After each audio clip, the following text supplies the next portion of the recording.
Las Vegas Raiders 30, Patriots 24. What do you think of this game? This might be the most ridiculous ending of a game in NFL history. So, on a weekend where the biggest comeback occurred. The largest comeback in NFL history occurred. The hapless, disastrous Houston Texans took the Chiefs to overtime before they lost it. Like, okay, so Mac Jones must want to murder everybody in that building at this point, because I think it's becoming more and more clear as the season wears on that Mac Jones is not the problem in New England. It's everything else. And actually, not even everything else. More specifically, the coaching. The Patriots, from all outward evidence, actually display the signs right now of being a badly coached football team. And Bill Belichick is still the head coach. I think it's probably fair to assume that it's not Belichick causing the problems, which puts the focus on a couple of human beings, and everybody knows who they are. So the Patriots kept making an absolute balls of scoring. They get what is it? Pass interference sets them up right in the shadow of the Vegas goal line. They then score a touchdown, but it's taken off the board because somebody on the sideline called a timeout. Mac Jones is now about to murder somebody immediately because he's, scored a touchdown. They just got it taken off. They then score again on a quarterback sneak. Mac Jones does the old jump over the pile thing, extend the ball over the goal line. Touchdown. Nope. Negated by a false start. That was incredible. Those touchdowns that they were unable to score. This is all in the same drive. Yeah. So, and then they have to settle for a field goal. Like, at this point, Jones is pissed. Having, a couple of weeks ago, he's screaming at somebody on the sideline, the quick game sucks. Like, just pass the ball. Like, it's actually, they're kind of doing what he wants, only they keep making a mess of it. And so, somehow, the Patriots then get a lead. They're doing a reasonable job. And the Raiders score the tying touchdown. Only pretty much all visual evidence seems to suggest that the second foot landed out of bounds. They review it. The officials are like, not conclusive. I'm going to tweet this out. I think we need to maybe try to put it up on the screen. It's not conclusive, so the call stands. Now, after the game, the officials in the pool report essentially said it was not clear enough on replay to overturn it. They also said that had it been called an incompletion on the field, it wasn't clear enough to overturn it the other way either. This is the only problem with the idea of default to calling it a touchdown because it'll get looked at on replay. Sometimes you're like, just let it go because then it'll get checked, Problem is when it's checked and it's close enough that you just don't want to mess with the call. So they end up calling a touchdown what I'm pretty sure everybody really knows wasn't. Now, it was very close, but it wasn't. So now New England are tied in a game where they should be winning. And time is expiring. They don't really have enough time to get it done. So they just run a draw. They just run a draw up the middle, chew up some time, eat up the clock, we'll go to overtime.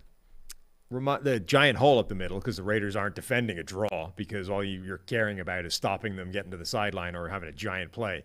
So they're essentially running prevent defense. Ramondre Stevenson has a giant hole at the middle, then starts moving to the right and decides to lateral the ball to Jacoby Myers for no reason under God's green earth.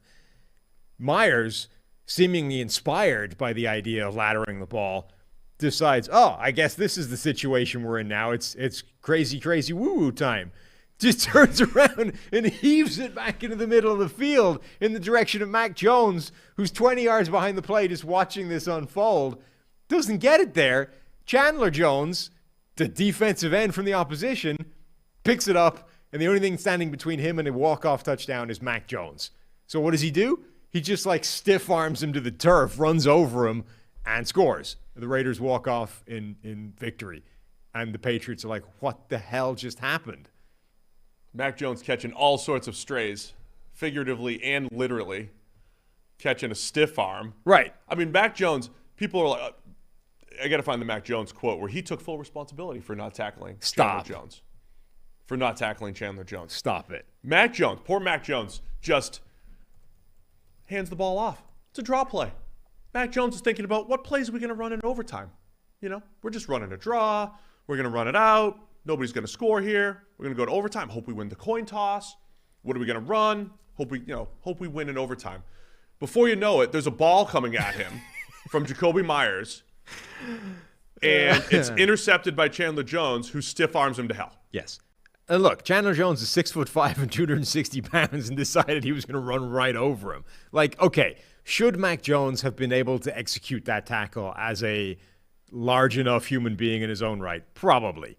But of the things to focus on that play, that is way down the list. Like, yeah, okay, how hard is it to tackle a guy? On the other hand, no. Why? Let's not focus on that. Let's focus on everything else that was absurd in this play. And look, Jacoby Myers, to his eternal credit, came out and 100% owned this in all of his media appearances after the game, answered every question, did it with like tears in his eyes. Like, the poor guy made one of the worst mistakes an NFL player has ever made on a football field, and came out and 100% addressed it and said, look, I just tried to do too much. I screwed it up. I made a huge mistake. I cost us the game. Huge credit to Myers for that. But he's right. Like, he did. He did something completely inexplicable and insane, and they lost the game because of it. All right, there's a lot of insane things that happen on that play. First off, the dots, the NGS dots, I usually don't. Yeah. I feel like those are overrated. Like, here are the dots from the play. It's like I just watched the humans make the play. I don't care about the dots. The dots for this play are hilarious, though. Particularly the one where Mac Jones' dot just dies.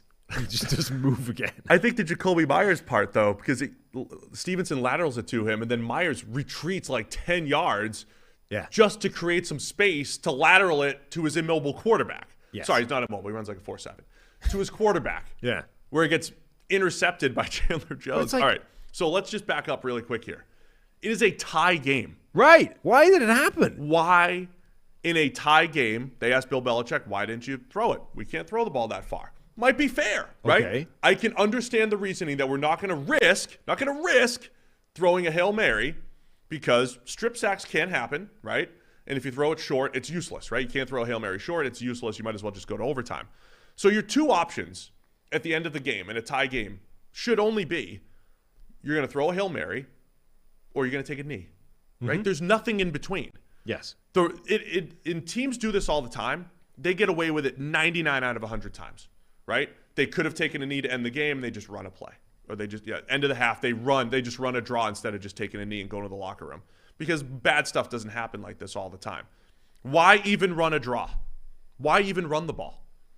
You're going to pick up 40 yards and just get tackled, and you're going to overtime anyway. Why risk injury? Why risk your running back's going to lateral it to your wide receiver, who's going to retreat 10 yards and throw it and lateral it to your quarterback, and it's going to get picked off for a touchdown? That's why you don't do it. But they should have just taken a knee, first off. That's a coaching decision to run the ball rather than take the knee. And then I don't know how much you want to blame the coaches for not alerting the players. Like, hey, this isn't a desperation lateral situation. How is that something you even need to alert them to? That's what I'm saying. I'm saying you wouldn't.